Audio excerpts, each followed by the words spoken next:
Bismillahirrahmanirrahim. Assalamualaikum warahmatullahi wabarakatuh.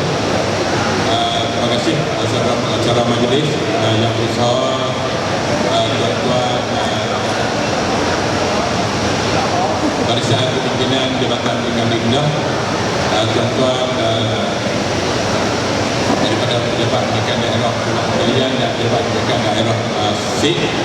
Seterusnya tuan-tuan perempuan berurusan daerah Pulau Pilihan dan juga daerah SIG.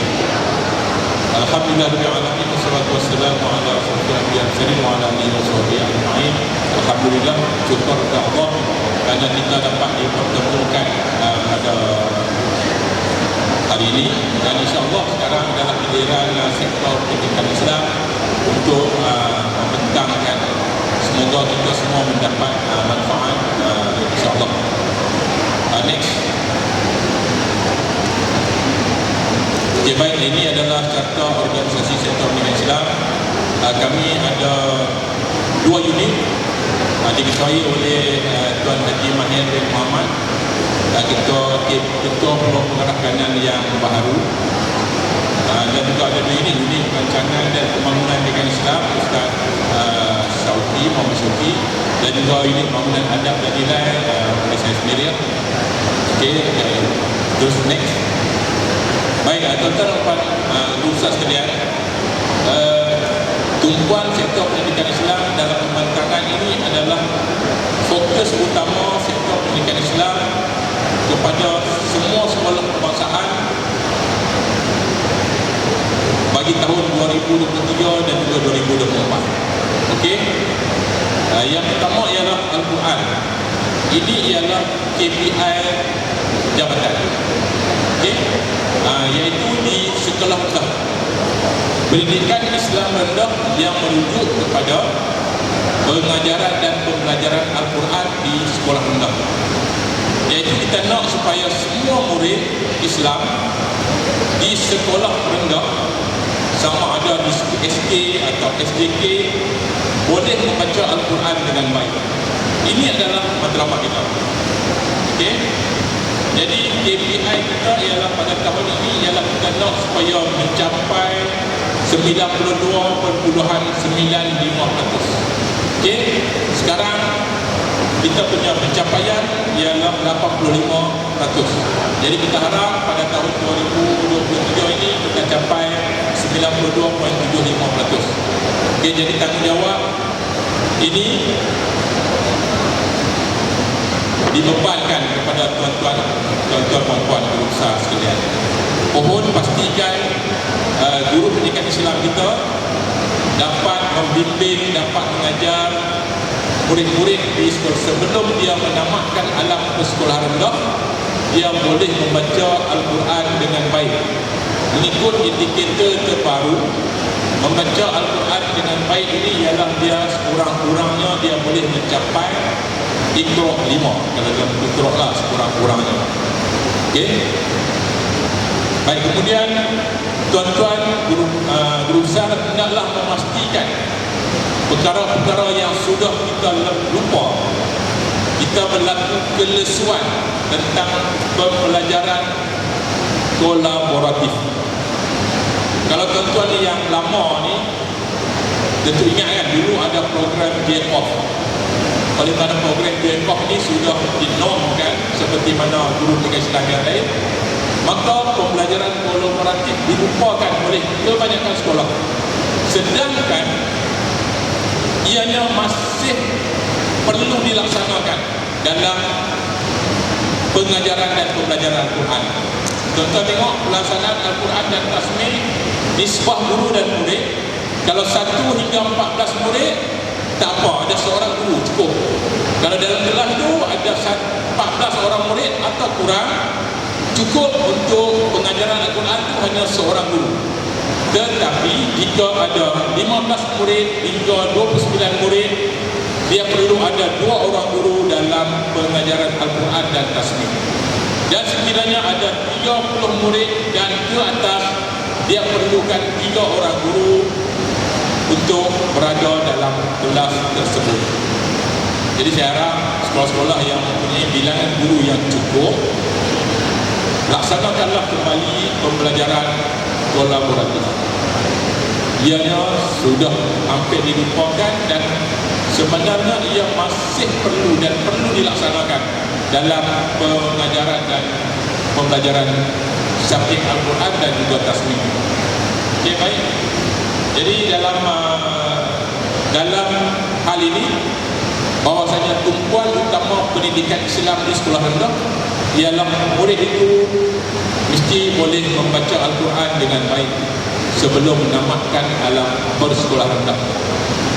Mohon tuan-tuan, puan-puan, guru besar memastikan guru pendidikan Islam kita bersungguh-sungguh dalam mencapai matlamat ini. Next. Yang kedua ialah kita ada kem dari solat dan kem cemerlang jawi. Ini adalah program rasmi yang diturunkan kepada sekolah-sekolah. Contohnya kem dari solat, biasanya kita akan bagi peruntukan per head kepada semua sekolah yang diturunkan dalam 2 fasa.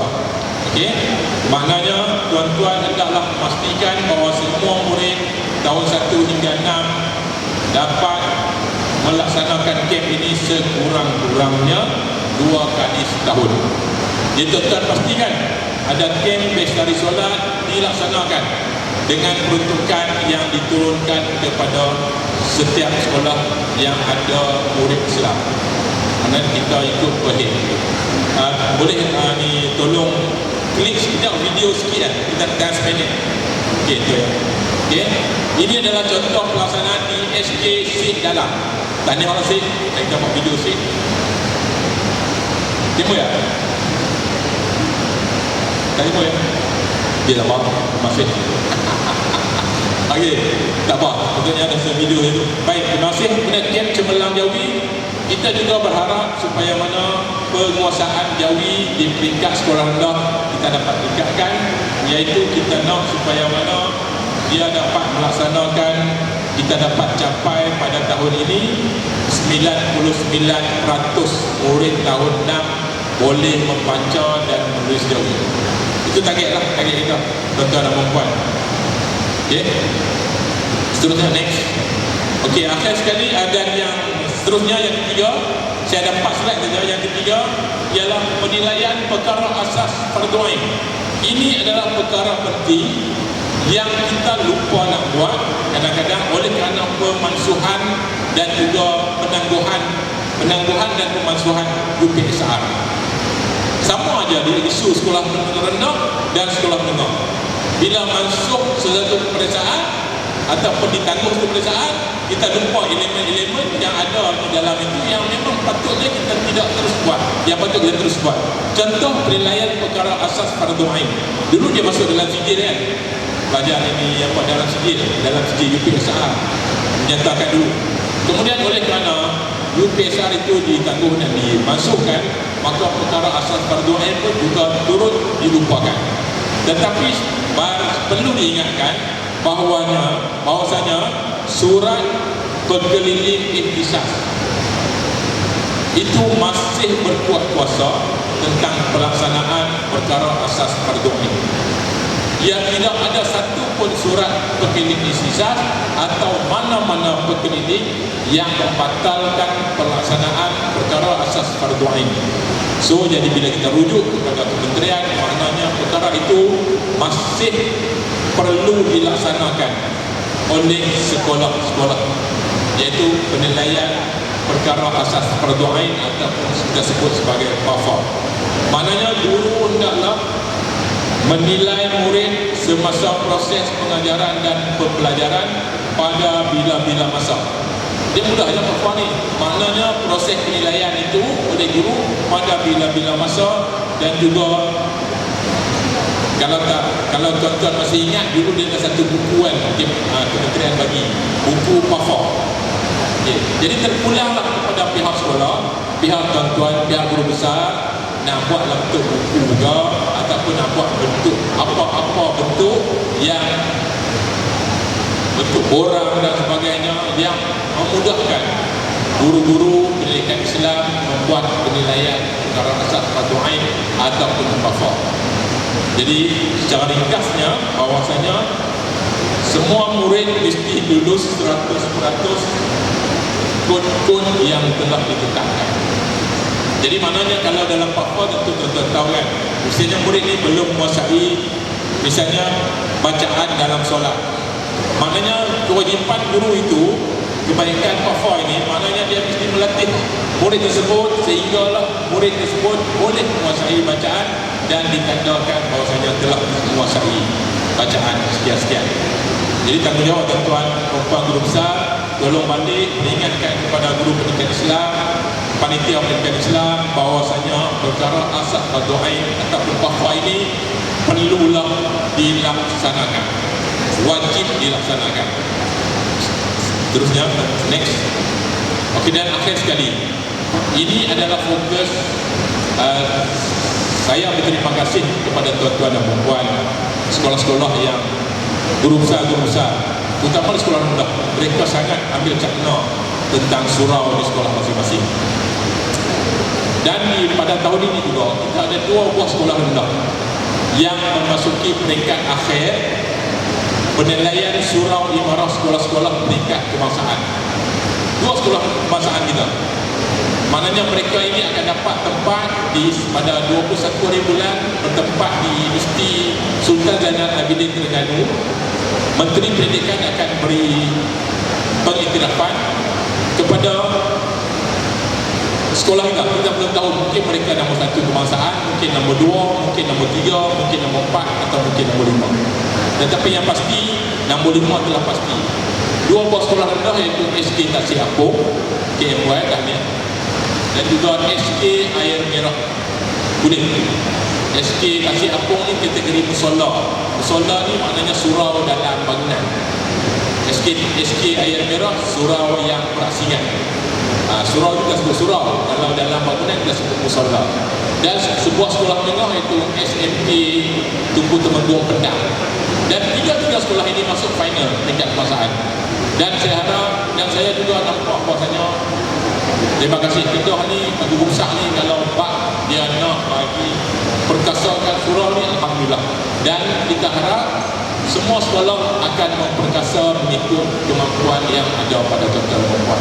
Sebab apa kita nak surau ini dia jadi pusat serenti, one stop center. Kita nak memperkasakan karamah insaniah, human dignity ini. Kita perlukan, saya tengok kedudukan surau sangat tinggi. Kenapa surau itu tidak jadi satu one stop center? Kita nak supaya surau itu menjadi satu pusat pembelajaran, satu pusat latihan, satu pusat untuk murid-murid yang mungkin ada masa lapang bila habis tamat sekolahan, mungkin waris belum datang ambil, duduklah dalam surau, mungkin boleh baca buku, ada mini library seperti mana yang dibuat oleh surau-surau sekolah yang saya sebut tadi. Dia ada mini library, dia ada sudut bacaan, dia ada sudut-sudut pameran.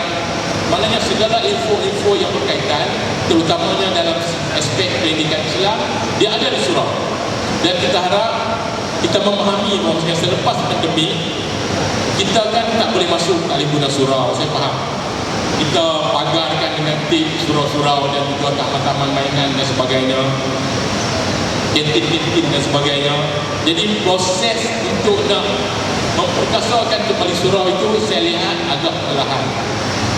Namun kita harap supaya surau-surau, kadang-kadang cat dia bila lama ditinggal dia agak busuk. Benda yang tinggal memang macam tu kan.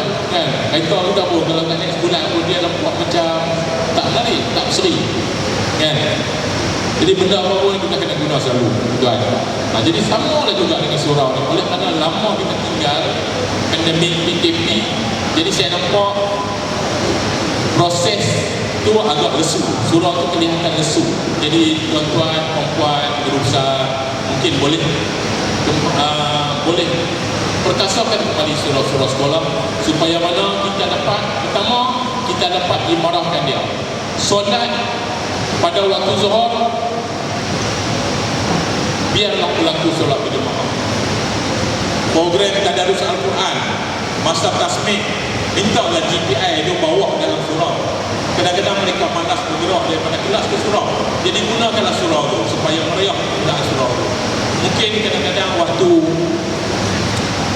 Waktu-waktu lain, misalnya waktu-waktu kita buat contoh di daerah dia kata tu dia ada sumur di sekolah rendah, contoh kertas tar, contoh sekarang KMY, kabarnya tuan PPD nak buat sumur di sekolah rendah. Tak apa, buatlah program-program halakah ilmu, usrah dalam surau.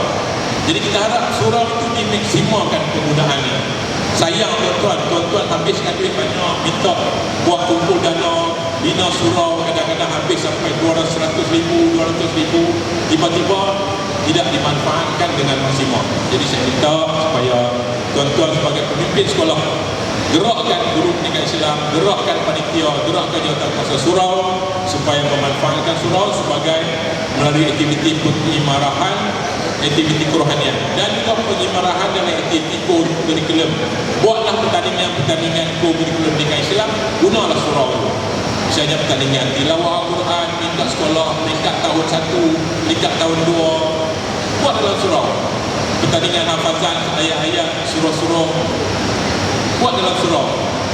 Jadi kita harap supaya surau ini juga diimarahkan dengan melalui aktiviti kurikulum dan juga aktiviti kurikulum. Kelas pun, kalau rasa kelas tu pack, surau lebih selesa, minta guru bawa murid ke surau.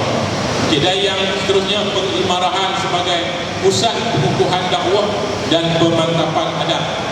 Maknanya kita biasa sekolah kita buat sambutan Mahdhirah, sambutan Maulid Rasul, sambutan Ihya Ramadan ni. Saya harap dalam bulan Ramadan ini, Ihya Ramadan ni program-program Ihya Ramadan dapat dilaksanakan dengan baik dan gunalah premis surau itu supaya mana aktiviti pengimarahan dalam bentuk pengukuhan adab dan nilai dapat dilaksanakan. Dan akhir sekali, pengimarahan surau melalui program-program jaringan dan jalinan. Macam sekolah yang saya sebut tadi tu, SK Kasih Apung, SK Air Merah. Kita lihat surau dia ada jaringan dengan agensi-agensi yang lain. Ada dengan pusat falak, ada dengan jaringan dengan pertubuhan masjid, ada dengan NGO tertentu yang mendanai surau dan sebagainya. Jadi kita harap surau ini dapatlah kita laksanakan, kita perkasakan melalui program jaringan dan jalinan. Jadi semoga tuan-tuan dan puan, surau-surau kita akan kembali berseri seperti mana dahulu. Kita faham bahawasanya kita agak tertinggal oleh kerana kita pandemik PKP dan kita harap, sangat-sangat berharap antara tumpuan utama sektor pendidikan Islam, Jabatan Pendidikan Negara ialah kita nak perkasakan surau sebagai pusat serti one stop center. Saya ingat itu saja. Terima kasih atas peluang yang diberikan oleh Ustia. Terima kasih tuan-tuan dan puan guru besar. Saya sangat menghargai peranan guru besar dalam memperkasakan pendidikan Islam, khususnya dalam memartabatkan aktiviti yang memberi manfaat kepada murid-murid Islam, sama ada di SK ataupun di SJK. Sekian, wabillahi taufiq wal hidayah. Assalamualaikum warahmatullahi wabarakatuh. Bismillah. Assalamualaikum warahmatullahi wabarakatuh.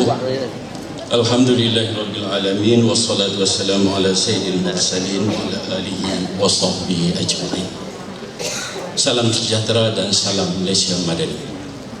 Terima kasih pengacara majlis yang saya hormati barisan kepimpinan tertinggi Kementerian Jabatan Pendidikan Negeri Kedah, pegawai daripada PPD dan juga Tuan PPD seluruh negeri Kedah, rakan-rakan daripada JPN, PPD dan seterusnya, tuan-tuan dan puan-puan guru besar yang dirahmati Allah sekalian. InsyaAllah kini tiba giliran sektor pendidikan Islam untuk membuat pembantangan berkaitan dengan pengurusan yang melibatkan aktiviti-aktiviti langsung di peringkat sekolah. Untuk itu saya mulakan dengan pengenalan sektor pendidikan Islam bermula 5 Mac 2023. KPPK sektor pendidikan Islam ialah Tuan Haji Mahir bin Muhammad. Kedua, di sektor pendidikan Islam kita ada 2 unit. Satu, unit pengurusan adab dan nilai. Satu, unit perancangan dan pembangunan pendidikan Islam. Unit perancangan dan pembangunan pendidikan Islam fokus kepada operasi mata pelajaran dan juga operasi sekolah-sekolah agama di negeri Kedah. Bagi unit adab dan nilai, fokus ialah pembinaan saksiah, aktiviti co-curriculum dan aktiviti co-akademik peringkat sektor pendidikan Islam. Next. Tuan-tuan dan puan-puan sekalian, antara isu yang menjadi fokus utama yang pihak Jabatan Pendidikan ingin memohon kerjasama barisan guru besar yang hadir pada pagi ini, iaitu berkaitan dengan pengurusan pendidikan Islam rendah, isu Al-Quran. Ianya ada kaitan langsung dengan program JCOF. Kita dapati program JCOF telah berada pada tahap kelesuan yang agak kritikal di peringkat operasi. Dan kita tidak nafikan kelesuan ini antaranya berpunca daripada tiadanya penolong PPD JCOF di peringkat PPD. Akan tetapi, satu realiti di peringkat sekolah yang wajar disedari oleh tuan-tuan dan puan-puan guru besar, pada tahun 2022, 17% daripada guru pendidikan Islam di sekolah tuan-tuan dan puan-puan adalah grade 48. 17%. Dan angka ini sangat mengejutkan agensi-agensi perkhidmatan awam di luar. Contoh di Pendang, JKR Pendang hanya jurutera daerah saja 48. Sedangkan di sekolah kebangsaan Pendang selisih bau grade 48. Grade 48 ialah grade yang berada pada tahap struktur perkhidmatan awam. Kumpulan ini ialah kumpulan penyelia, pembimbing dan mentor. Maka sepatutnya adanya kumpulan JCOF kohort 2005 ini yang sekarang 17% di persada sekolah rendah, dialah yang akan membugar iklim pendidikan Islam di sekolah, kerana grade 48 patut dinobatkan pada tempat yang sewajarnya. 2023 kumpulan mereka akan menjadi sebanyak 21%.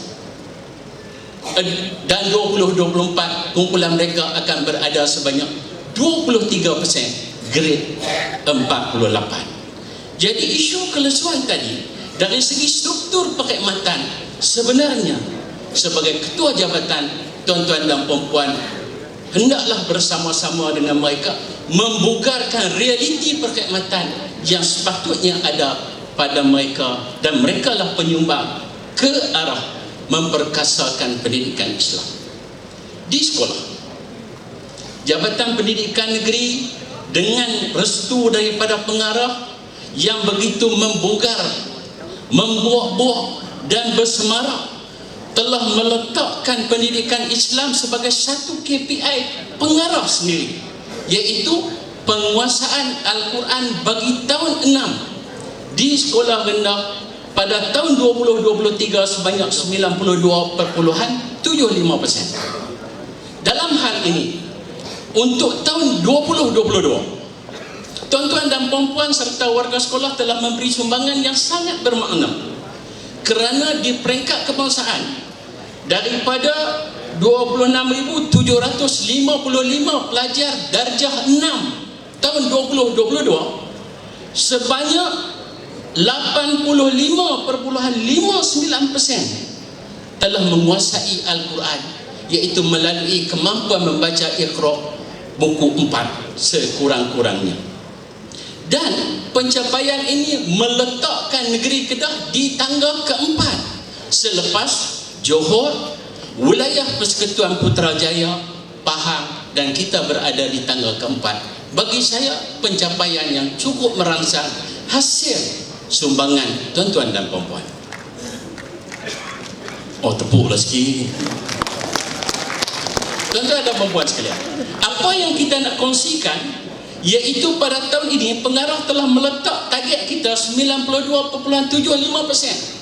Anak-anak kita tahun 4 menguasai Al-Quran, dan angka ini sewajarnya mampu disambut oleh pihak sekolah, sekurang-kurangnya meletak 93% penguasaan. Untuk tujuan itu, pihak jabatan telah menyediakan beberapa pendekatan. Pertama, kita sediakan satu program baru yang boleh dilayari dan boleh diguna dari peringkat sekolah yang disebut dengan nama PANTAS. Jadi dokumen-dokumen berkaitan telah ada, barcode telah disediakan, bahan-bahan yang berkaitan telah disediakan, surat pelaksanaan pun telah di-email ke sekolah. Maka seluruh pentadbir selaku ketua jabatan yang ada pada hari ini bersama-samalah dengan Tuan Pengarah untuk kita mencapai target penguasaan Al-Quran pada tahun ini, iaitu sebanyak 92.75%. Kedua, iaitu program Fast Track Al-Quran. Kerana pihak PPD mendapati kebanyakan daripada anak-anak kita ini, khususnya di tahun 5 dan tahun 6, menguasai buku Iqra takat buku 3 sahaja. Apabila program-program dilakukan oleh pihak PPD yang bercorak fast track, peratusan penguasaan meningkat dengan begitu ketara. Maka kita merumuskan, menyarankan pihak sekolah supaya menggunakan pendekatan-pendekatan berbentuk camp melalui modul-modul yang dibekalkan. Ketiga, pembelajaran kolaboratif. Untuk itu, baliklah kita kepada spirit, semangat, roh Jacob yang awal itu. Wajib dilaksanakan pembelajaran secara kolaboratif. Pekeliling telah jelas, tuntutan pelaksanaannya dipohon kepada tuan-tuan guru besar yang hadir pada hari ini. Kedua, next, berkaitan dengan KBS dan KCJ, satu benda yang sangat sinonim dengan anak-anak di sekolah rendah, di mana kalau kita tengok program-program Camp Bestari Solat dan Camp Kecemerlangan Jawi, bagi Camp Bestari Solat mengecewakan di pihak pengurusan apabila data-data di unit keuangan menunjukkan ada sekolah gagal menggunakan WPK yang diturun ke sekolah untuk menjayakan program KBS, Camp Bestari Solat. Kerana peruntukan ini sepatutnya dibelanjakan pada tahun semasa, akan tetapi kedapatan sekolah gagal membelanjakannya. Jadi dalam hal ini, secara mudahnya bagi pihak sektor pendidikan Islam Jabatan Pendidikan Negeri, kami memohon supaya gunakanlah peruntukan-peruntukan yang diturunkan untuk kita menjayakan program-program sebegini. Dan bagi pihak jabatan, saya ingin melafazkan ucapan tahniah setinggi-tinggi dan penghargaan, kerana kita dapati ada sekolah yang menjalankan program yang begitu menarik sekali. Contoh, ada sekolah yang menjayakan KBS sampai kepada peringkat buat gotong royong melibatkan ibu bapa. Ada sampai sanggup beli daging, beli ayam dan sebagainya. Mak ayah gotong royong, anak di surau menunaikan aktiviti-aktiviti KBS. Betapa indahnya suasana di sekolah. Jadi dalam hal ini, dengan peruntukan yang kita ada, dengan menggunakan pelbagai sumber di peringkat sekolah, seperti antaranya apa dia? Duit PCG. Lagi apa dia lagi? Bayaran tambahan aktiviti pendidikan Islam dan moral. Lagi apa lagi? Duit zakat. Semua tu boleh kita gunakan untuk tujuan ini. Jadi dalam hal ini, kami melihat bahawa kekuatan di sini bergantung kepada bagaimana tuan-tuan selaku ketua jabatan untuk menyemarakkan semangat kepada barisan guru pendidikan Islam supaya menjayakan aktiviti-aktiviti yang bercorak pengukuhan dalam bentuk KBS dan KCJ. Dalam hal ini KBS umpamanya, tuan-tuan dan puan-puan, kalau kita tengok ada sekolah tertentu mendapat sumbangan direct daripada agensi di luar sekolah, melibatkan guru kafar dan sebagainya, cukup cantik. Dan satu sekolah SJKC di daerah Kulim yang kami turun sendiri, kita dapati sekolah ini bukan sekadar menjayakan KBS, bahkan kem-kem pengukuhan yang lain. Sampai satu tahap SJKC ini menggunakan duit LPS, duit PIBG yang akhirnya menyumbang, menggunakan khidmat guru-guru kafar, guru-guru agama di luar untuk membantu. Jadi tahniah kepada semua barisan pentadbir yang telah menggerakkan satu alun yang cukup cantik supaya akhirnya operasi KBS dan KCJ ini berjaya.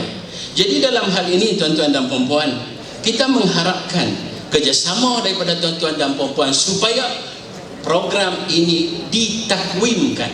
Kesan daripada ditakwimkan insya-Allah akan berlaku dengan begitu mantap.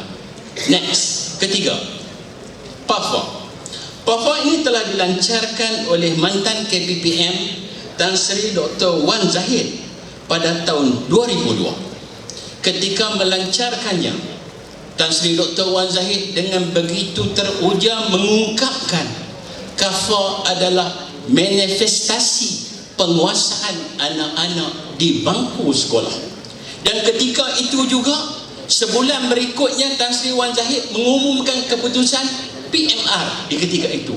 Ungkapan yang dikeluarkan oleh Tan Sri Dr. Wan Zahid, penguasaan KAFA telah membantu anak-anak untuk mendapat kejayaan yang cemerlang dalam pendidikan Islam peringkat PMR di ketika itu.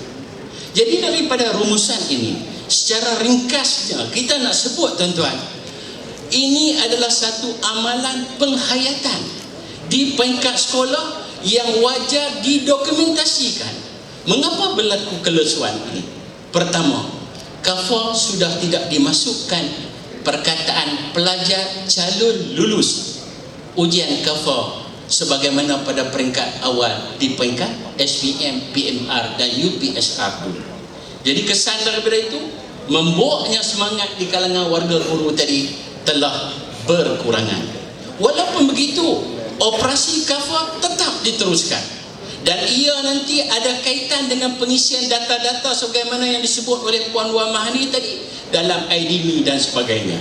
Jadi dalam hal ini, kepada barisan pentadbir sekali lagi dipohon supaya benda ini kita memberi perhatian yang serius kerana ia membawa satu natijah yang cukup besar dari aspek pengamalan, penghayatan di kalangan anak-anak. Operasi dia sebagaimana ada di sini, tuan-tuan boleh lihat pekeliling-pekeliling yang sedia ada. Dan yang terakhir, next, berkaitan dengan pengimaran surau sekolah-sekolah KPM. Jadi dalam hal ini tuan-tuan dan puan-puan, kerjasama dipohon supaya di peringkat sekolah kita meletakkan surau sebagai one stop center karamah insaniah. Jadi gerakan-gerakan itu tadi tuan-tuan dan puan-puan, kita dah ada dah. Semua sekolah ada jawatan kuasa dan sebagainya, tetapi fungsi surau sebagai one stop center pendidikan Islam tu mesti dilonjakkan. Jadi alhamdulillah kalau kita tengok umpamanya isu penarafan. Sekarang daerah Kulian Bandar Baru SK Ayat Merah telah mewakili negeri Kedah untuk pertandingan di peringkat kebangsaan, yang insya-Allah pada minggu depan akan diumumkan keputusan di UNIZA. Tetapi di peringkat sekolah kita bukan aim pertandingan atau penarapan semata-mata, tetapi kita targetkan ialah roh dan pengisian itu tadi. Kerana kita dapati ada sekolah yang pihak pengurusan, terutamanya musim periksa, kadang-kadang sambil tunggu periksa, guru-guru nak pergi tumpang sembahyang di surau sekolah, tidak mencapai piawai yang sepatutnya. Semua sekolah sekarang sudah terlibat dengan penarapan kendiri yang untuk diletakkan bintang-bintang tertentu. Surat arahan dokumen berkaitannya telah ada di peringkat sekolah, cuma pelaksanaannya kurang menggembirakan. Jadi dalam hal ini saya menyeru tuan-tuan dan puan-puan, kita balik, kerana fungsi surau, fungsi bilik pendidikan Islam itu tadi kita jadikan dia sebagai untuk menyemarakkan bi'ah diniyah di peringkat sekolah. Iklim keagamaan itu sangat penting untuk menyemarakkan semangat anak-anak kita. Bayangkan kalau kita tengok Saya dengan rendah hati, rumah saya depan sekolah Sultan Ahmad Tajuddin. Ketika Cikgu Cana Murti jadi guru besar, dia sampai sekolah pagi-pagi, apa dia pasang? Suara anak murid dia yang mewakili negeri Kedah sampai ke peringkat kebangsaan, nama dia Najlah. Suara Najlah tu tadi dikumandangkan oleh Cikgu Cana Murti, dan Cikgu Cana Murti menyebut apa? Pasang Quran suara Najlah pagi-pagi ni, dia rasa seolah-olah satu alunan yang mesra masuk ke dalam telinga dia. Dia kata sejuk dengar. Tuan-tuan dan puan-puan, mendiang Cikgu Cana Murti. Jadi semua ni dikaitkan dengan apa tuan-tuan? Bagaimana kita menggerakkan. Dan dia ketika bertugas selepas bersara, bertugas satu program di bawah KPM, dia jaga sekolah menengah jeli. Aktiviti pertama dilakukan di sekolah menengah jeli ialah menghidupkan program keagamaan melalui aktiviti surau. Jadi tuan-tuan, saya menyerulah kita gunakan kesempatan ini supaya surau itu tadi, peranan dia itu tadi sebagai one stop center aktiviti karamah insaniah wajar kita gembelingkan secara bersama. Dan tuan-tuan dan puan-puan, saya ada lagi lebih kurang 4 minit. Jadi satu soalan daripada seorang guru besar daripada Kota Sedap minta saya jelaskan sedikit tadi berkaitan dengan pengurusan zakat. Tuan-tuan dan puan-puan, zakat fasa pertama MOU Jabatan Pendidikan dengan lembaga zakat telah tamat. Sekarang masuk fasa kedua. Yang ni tak ada bahan sebab ada persoalan secara spontan saja tadi. Dan sekarang masuk fasa kedua. Dan pengarah kita telah menandatangani MOU pada bulan Januari yang lalu dengan zakat, Lembaga Zakat Negeri Kedah. Untuk tahun 2022, tuan-tuan dan puan-puan para guru telah menyumbang pulangan balik sebanyak 13 juta kepada sekolah-sekolah di peringkat negeri Kedah. Satu sumbangan yang sangat tinggi. Dan program ini, wakalah agihan balik zakat hanya ada di negeri Kedah sahaja. Baik, untuk proses perbelanjaan, perkeliling berkaitan dengannya telah ditandatangani oleh Tuan Haji Ismail bin Osman pada tarikh 30 Jun 2019. Kalau tuan-tuan dan puan-puan sukar mencari perkeliling itu, masuk kepada unit account, di situ ada tata cara perbelanjaan. Itulah sebagai panduan kita. Baik, yang menjadi isu sekarang ni, sekolah terlalu banyak bersemarak guna duit zakat ini untuk tujuan aktiviti fi sabilillah. Sebenarnya fi sabilillah ialah pilihan ketiga. Pilihan pertama fakir, pilihan kedua miskin, pilihan ketiga baru fi sabilillah. Ataupun nak bagi mudahnya, saya cadangkan dan zakat bersetuju, iaitu tuan-tuan portionkan fakir 30%, fakir 30%, miskin 30%, fi sabilillah 40%, atau 30, atau buat 1/3, 1/3, 1/3. Baik, untuk tujuan itu duit zakat sekarang telah mula diaudit. Pengurusan zakat pertama mesti mendapat kelulusan jawatankuasa wakalah zakat di peringkat sekolah yang dipengurusikan oleh tuan-tuan dan puan-puan ataupun guru pendidikan Islam mewakili tuan-tuan dan puan-puan. Kedua, duit zakat mesti difokus kepada untuk menyelesaikan isu kemiskinan bagi anak-anak kita yang miskin untuk tujuan nak belajar. Bayar yuran boleh, beli buku boleh, bayar duit makan di kantin boleh, segala-galanya boleh untuk fakir dan miskin itu tadi. Yang jadi masalah, banyak sekolah telah menggunakan zakat untuk aktiviti fi sabilillah sahaja. Itu tidak dibenarkan oleh lembaga zakat, dan banyak sekolah marah dekat Puan Kartini di akaun kita pasal yang menyelesaikan Puan Kartini di akaun. Sebab apa? Mereka minta nak beli kertas 300 rim. Mana boleh? Tak dibenarkan oleh lembaga zakat. Dan mereka minta untuk bagi kepada kaki tangan swasta yang miskin, yang tak berupaya, pakcik-pakcik jaga. Itu tak boleh. Kita tanya Datuk CEO zakat, dia kata hak tu bagi JKK lah selesai. Cikgu dengan guru besar selesaikan untuk anak-anak saja, dia kata. Jadi dalam hal ini, di kesempatan yang terbatas ini, kami menyeru supaya tuan-tuan dan puan-puan gerakkan aktiviti zakat itu menepati term pertama fakir, kedua miskin, ketiga baru fi sabilillah, dan semua pembayaran dimasukkan di dalam akaun SUA di peringkat sekolah. Dan tuan-tuan dan puan-puan berbelanjalah dengan penuh efisien kerana akaun SUA ini diaudit di peringkat audit sekolah. Dan tambahan daripada saya iaitu tentang aktiviti panitia di pohon kerjasama tuan-tuan dan puan-puan supaya memerhati pergerakan panitia pendidikan Islam. Kerana kita telah mendapat teguran daripada Nazir, satu isu saja, iaitu duit PCG panitia tidak digunakan untuk menyelesaikan isu-isu PDP di dalam bilik darjah. Beberapa sekolah yang dikunjungi oleh Nazir, ulasan dia ialah duit panitia tidak digunakan untuk menyelesaikan isu-isu PDP di sekolah, termasuk pendidikan Islam, termasuk bahasa Arab. Pohon kerjasama tuan-tuan dan puan-puan untuk memberi teguran, panduan dan bimbingan kepada panitia pendidikan Islam. Akhir sekali, saya mengucapkan setinggi-tinggi penghargaan dan tahniah kepada semua tuan-tuan dan puan-puan yang telah menjayakan operasi pendidikan Islam dengan terbaik di peringkat sekolah. Tahniah dan syabas, mudah-mudahan kita akan mendapat keberkatan, dan akhirnya itulah bekalan kita untuk berhijrah ke negeri akhirat yang kekal abadi.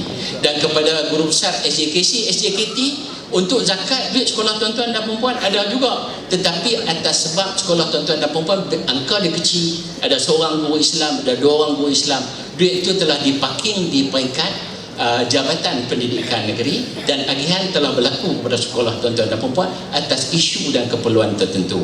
Sekian, wabillahi taufiq wal hidayah. Assalamualaikum warahmatullahi wabarakatuh.